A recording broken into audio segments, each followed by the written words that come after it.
The day had begun with so much quiet anticipation. Eleanor had woken before sunrise, her hands trembling slightly as she buttoned the modest blue dress she had saved for this special occasion. She had spent weeks planning this trip, booking the cheapest motel she could find, ironing her dress in the small, stuffy room, and carefully wrapping the graduation card with the check inside. Every step of the way, she imagined the look of surprise and joy on Liam's face when he saw her in the crowd. After an 11-hour train ride, Eleanor's body ached, but her heart was light. She had even treated herself to a small bouquet of flowers from the corner shop, convinced that a grandmother's presence, no matter how humble, was worth celebrating. But when she reached the auditorium entrance, her son Marcus was waiting. He didn't greet her with warmth or gratitude, only with a curt nod, his eyes darting past her as if she were an inconvenience in the flow of his perfectly planned day. Adjusting his tie, Marcus leaned closer and said under his breath, "I just don't want you to embarrass him again." The words hit harder than Eleanor expected. She blinked, struggling to understand. Embarrass him? She had traveled across states, saved every penny, and even denied herself new shoes so she could be here, and now, she was nothing more than a liability in her son's eyes. Her lips parted, ready to argue, ready to remind him of all the nights she had cradled Liam through fevers, the afternoons she had stood cheering alone at soccer games when Marcus was too busy. But the fight drained out of her as quickly as it rose. The weight of exhaustion, of years of being dismissed, pressed down on her shoulders. So, instead, Eleanor nodded. She tightened her grip on the bouquet until the stems bent, turned away from the brightly lit doors of the auditorium, and walked back down the steps. The sounds of laughter, applause, and youthful excitement echoed behind her, but she didn't look back. For the first time in years, Eleanor felt truly invisible. The car smelled faintly of old leather and cigarette smoke, the kind of rental no one chose willingly but that Eleanor could afford without guilt.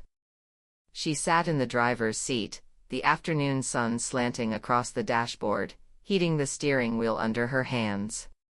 For a long moment, she didn't move. The sounds of celebration drifted from the auditorium, laughter, shouts, and the unmistakable swell of applause. Each sound reminded her of where she wasn't, and who had kept her out. With deliberate care, Eleanor opened her purse and pulled out the cream-colored envelope. Her fingers lingered on the flap as though it were something fragile, something sacred. Inside was the check, $90,000. 13 years of sacrifices, skipped vacations, second-hand coats, and nights spent baking pies for extra income at the bakery just to add a few more dollars to the fund. Not once had she thought of the money as hers. It had always belonged to Liam in her mind, his future, his chance at something better. Her throat tightened. She hadn't saved it because anyone demanded it, or because Marcus ever thanked her. She had saved it because grandmothers loved in quiet ways, in practical ways, in ways that often went unseen. She slid the envelope back into her bag, but her hands trembled. A thought gnawed at her. Did Liam even know I was here? Did Marcus tell him I came? Or has he been shielding him from me all along? The ache in her chest deepened. She imagined Liam standing on that stage, looking out over the crowd, maybe even searching for her face. Would he believe she hadn't cared enough to come? That she had forgotten? That she had chosen to stay away on this important day? Eleanor pressed her forehead against the cool glass of the window, closing her eyes as the joy outside seemed to grow louder, brighter, further away from her. For the first time, the envelope didn't feel like a gift anymore. It felt like a burden, a silent reminder of just how invisible her love had become. With a shaky breath, she placed the envelope carefully back into her purse and whispered to herself, "Someday, this money will find its true purpose. Even if it's not today." And with that, she turned the key in the ignition, pulling away from the curb while the echoes of celebration faded into the distance behind her. The motel room was dim, its single lamp casting a yellow glow that made the peeling wallpaper look even sadder. Eleanor sat on the edge of the bed, her suitcase still unopened, the silence pressing against her like a weight. Outside, cars rushed past on the highway, but inside there was nothing but stillness, and the pull of memory. She thought back to the nights when Liam was an infant, restless with colic. Marcus had been too exhausted, or too indifferent, to help. It was Eleanor who walked the floor with the crying baby, humming lullabies until her throat ached, pressing his tiny body against her chest so he could feel the steady beat of her heart. She remembered the smell of baby powder, the soft cotton of his pajamas, and the way his fist had curled around her finger like she was the only anchor he had. Later, when Liam struggled with his speech and the teachers suggested therapy, it was Eleanor who drove him twice a week across town. She would pack snacks, wait patiently in the car, and pay the bills herself when Marcus insisted it was too expensive. Eleanor never complained. Watching Liam's progress was payment enough. Parent-teacher nights were the same. She was the one who showed up, smiling politely at the teachers who seemed surprised that the grandmother was the most consistent presence in the boy's life. She kept track of assignments, signed report cards, and quietly slipped money into Marcus's hands for field trips or school supplies. But the more she gave, the more invisible she seemed to become. Gratitude was rare, acknowledgement rarer still. Somewhere along the way, her role had shifted. She had once been essential, the one who held things together. But now, in Marcus's eyes, she was an inconvenience, an embarrassment best kept at a distance. The realization cut deep. She stared at the faded carpet, her hands clasped tightly in her lap, and whispered to the empty room, "How did love turn into this? How did I become someone they want to hide?" Her reflection in the motel's cracked mirror caught her eye, tired lines, silver hair, eyes still sharp but weary. For the first time in years, she didn't just see a grandmother defined by what she had given. She saw a woman who had value beyond sacrifice. That night, Eleanor made a quiet vow. She would not spend whatever time she had left being dismissed or diminished. She would not let her worth be measured only by what she could provide for others. It was time, finally, to change the story of her life. And with that decision, something shifted inside her. The loneliness of the motel room no longer felt suffocating. It felt like the beginning of freedom. The morning after her sleepless night in the motel, Eleanor rose with a heaviness in her chest but also a clarity she hadn't felt in years. The envelope with the $90,000 check still rested in her purse. For hours she stared at it, running her fingers across the flap, as if debating whether to cling to the past or release it. Finally, with a steady breath, she sealed it into a priority mail envelope and addressed it back to the trust account. Dropping it into the metal mailbox outside the post office felt like lowering a stone she had carried far too long. But that was only the beginning. That afternoon, Eleanor sat across from a polished oak desk in the office of Patricia Klein, a local attorney she had known of for years but never needed until now. The room smelled faintly of leather and ink, the shelves lined with neatly arranged law books that gave the air of permanence. Patricia listened intently as Eleanor explained, her voice trembling at first, then growing firm. "I want to amend my will," Eleanor said. "Marcus and Liam, they will no longer be direct heirs. I've given all I can, and it's never been enough. It's time the things I've worked for go somewhere they'll make a difference." Patricia raised an eyebrow. "And where would that be?" Eleanor folded her hands, her eyes steady. "A scholarship fund. Quiet, discreet. For first-generation students who fight for every inch of progress. Students like the ones who worked part-time at my bakery, scraping to pay tuition. They're the ones who deserve a chance at a brighter future. As Patricia began outlining the process, drafting codicils, establishing a charitable trust, documenting her wishes legally so they could not be contested, Eleanor felt an unfamiliar sensation: relief. For years she had equated love with sacrifice, inheritance with obligation. Now, she was reshaping her legacy into something intentional, something powerful. On the attorney's notepad, names and figures began to form the architecture of a new future. Eleanor could almost see the faces of young people she had once known, tired eyes, hopeful smiles, their gratitude genuine and unspoken. She thought of them while signing the first preliminary papers, her signature steady and sure. For the first time in a long while, Eleanor felt control return to her hands. She was no longer the discarded grandmother waiting for acknowledgement.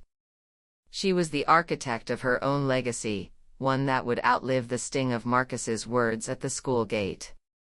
As she left the office and stepped into the crisp afternoon air, Eleanor carried no bitterness. Only resolve. The course of her life had turned, and with it, the shape of her future. The financial advisor's office was a small suite on the third floor of a brick building downtown. A framed photograph of mountains hung on the wall, serene and immovable, a sharp contrast to the storm that had been brewing in Eleanor's life. She sat across from Daniel Harris, her longtime advisor, who had quietly managed her modest investments for nearly 2 decades. "I want to remove my name as guarantor on Marcus's obligations," Eleanor said firmly, sliding a folder of papers across the desk. Daniel glanced at her, surprised. "That will shift full liability to him." "Are you sure? He's relied on your backing for years." "I know," Eleanor replied, her voice steady. "That's exactly the problem. He's relied on me for too long. It's time he learns to rely on himself." Together, they went line by line, the car lease Eleanor had co-signed when Marcus insisted he needed something respectable for work, the personal loan she had guaranteed after one of his failed ventures, the small business credit lines still open under both their names. With each signature Eleanor added to the termination forms, she felt another invisible chain snap free. The consequences came quickly. Within days, her phone lit up with Marcus's name again and again. The voicemails began as incredulous: "Mom, what the hell happened with the bank? They're saying payments bounced, did you forget something?" Then, as the reality sank in, they turned bitter, accusatory, laced with venom. "I can't believe you'd do this to your own son. After everything I've done for you, you stab me in the back." Eleanor listened to none of them. She pressed delete after each one, her thumb steady, her expression calm. For years she had answered, defended, explained, and soothed. Now she sat in her kitchen with a cup of tea, letting the phone buzz on the counter, its vibration nothing more than background noise. At night, the silence in her house felt different. Not empty, but peaceful. For the first time in decades, her sleep was not interrupted by the gnawing fear of Marcus's debts or late-night calls begging for money. She understood that Marcus would struggle, that he might even resent her for the rest of his life. But she also understood that enabling him any longer would only deepen his ruin. As she looked over the final confirmation documents from Daniel, Eleanor allowed herself a small, tired smile. The ties had been cut. The weight had shifted. And at last, Marcus would be forced to carry his own burdens. The envelope arrived on a quiet Tuesday morning, slipped through the mail slot among the usual clutter of bills and advertisements. Eleanor almost tossed it aside, but the handwriting caught her eye, uneven, hurried, but familiar. It was Liam's. Her heart hesitated as she carried it to the kitchen table. For a long moment, she simply traced the letters of her name written on the front. She hadn't expected to hear from him, not after the graduation, not after Marcus's cruel dismissal at the school doors. With trembling fingers, she tore the envelope open. Inside was a single sheet of notebook paper, folded carefully. She unfolded it slowly, as if afraid the words might vanish if she rushed. "Dear Grandma," it began. "I don't know if this letter will mean anything, but I need to say it anyway. I'm sorry. I didn't realize everything you did for me when I was younger, the rides to therapy, the late nights you stayed up, the things you paid for when no one else would. Dad never talked about it, and I guess I didn't ask enough. But I know now. And I'm grateful." Eleanor pressed a hand to her chest, her eyes blurring as she read on.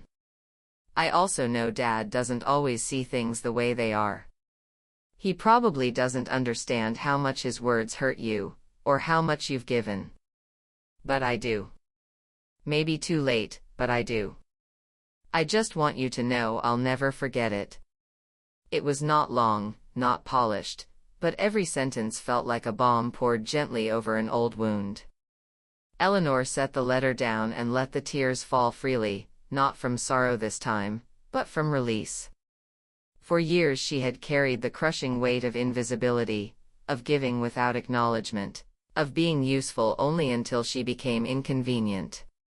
And here, in black ink on lined paper, was proof that at least one heart had seen her, remembered her, cherished her. The letter didn't erase the financial severing, nor did it bridge the chasm Marcus had dug between them. But it gave Eleanor something deeper: recognition. Peace. A reminder that her love had not been wasted, that it had shaped Liam in ways Marcus could never erase. She tucked the letter carefully into her nightstand drawer, beneath a stack of old photographs, knowing she would return to it on difficult days. For the first time in weeks, she slept that night with her heart unburdened, carrying not bitterness, but quiet gratitude. The bell above the bakery door gave a faint jingle as Eleanor pushed it open. The scent of flour and sugar still lingered, though faintly masked now by fresh paint and the sharper tang of coffee. The shop was no longer hers, she had sold it years ago, but walking inside felt like stepping into a memory she had once pressed between the pages of her life. The glass cases gleamed with pastries, though the recipes were different, and the display shelves where she once arranged her famous pies now held croissants and modern cakes. A young barista behind the counter smiled politely, not knowing that this place had once been Eleanor's heartbeat, her survival, her joy. She slid into a corner booth, her hands resting on the scarred wooden table. She could still picture Liam as a little boy sitting across from her, swinging his legs, his mouth smeared with chocolate filling as he devoured a tart she had baked just for him. She remembered the late nights rolling dough while Marcus stormed about failed investments, the mornings she opened at dawn to pay the bills Marcus never managed. Every wall in this bakery had absorbed her laughter, her exhaustion, her determination. Now, as she sat with a cup of coffee, Eleanor felt something she hadn't in years: comfort. Not the comfort of being needed, but the comfort of belonging to herself. She pulled a small notebook from her purse and uncapped a pen. For the first time, she wasn't writing grocery lists, financial figures, or obligations. She was writing to herself. "Dear Eleanor," she began.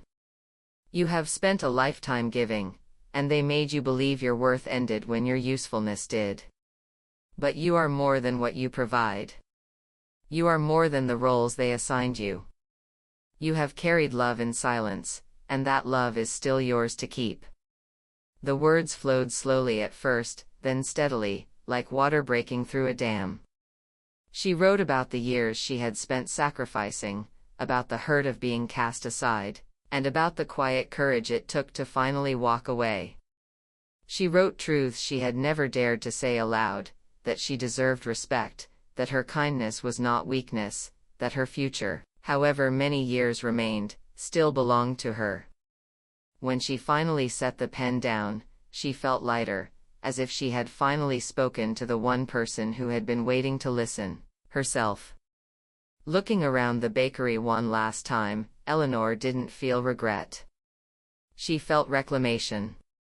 The shop had been a chapter, not the whole book. Now, she was ready to write the rest of her story with her own hands. The letter arrived on thick, official stationery from the scholarship committee. Eleanor unfolded it slowly, her eyes scanning the words until they landed on the name, Nia Carter. A first-generation college student, the daughter of a single mother who worked double shifts at a nursing home. Nia had written in her application about studying biomedical engineering, about her dream of designing affordable medical equipment for rural communities like the one she grew up in. Eleanor read every line of Nia's essay twice, then 3 times. The young woman's determination leapt off the page, her grit, her hope, her refusal to be defined by hardship. It reminded Eleanor of the students who had once worked in her bakery, saving coins in tip jars for tuition. Except now, Eleanor was no longer just a bystander cheering from the sidelines. She had helped open a door. Tears pricked her eyes, but they were warm, not heavy. For the first time in years, she felt that her sacrifices had found their rightful home. Not wasted. Not overlooked. Planted like seeds in fertile ground. That evening, the phone rang. The caller ID displayed Marcus's name. For a moment, Eleanor considered letting it go to voicemail, as she had done so many times before. But something inside nudged her to pick up. "Mom," Marcus's voice came, quieter than she had ever heard it. I just wanted to say I know I haven't treated you right. I know I've taken more than I've given. And I see now what you've done for me. For Liam. I'm sorry." The words hung in the air, brittle and unfamiliar. Eleanor closed her eyes, listening. She didn't rush to fill the silence. For once, Marcus was the one left waiting. "I forgive you," she said softly at last. "But things won't be the same, Marcus. I need boundaries. I need peace." There was a pause on the line, and then, unexpectedly, her son said, "I understand." When the call ended, Eleanor set the phone down with steady hands. She didn't feel triumphant or vindicated. She felt free. Her life was no longer defined by the endless giving that had drained her spirit, nor by the wounds of being cast aside. It was defined by choice, the choice to forgive without surrendering, to love without erasing herself, to leave behind a legacy that would outlast bitterness. As dusk fell outside her window, Eleanor looked at the letter naming Nia as the first scholarship recipient. She smiled, imagining the young woman stepping into a future once thought impossible. In that moment, Eleanor knew her story had turned a final page.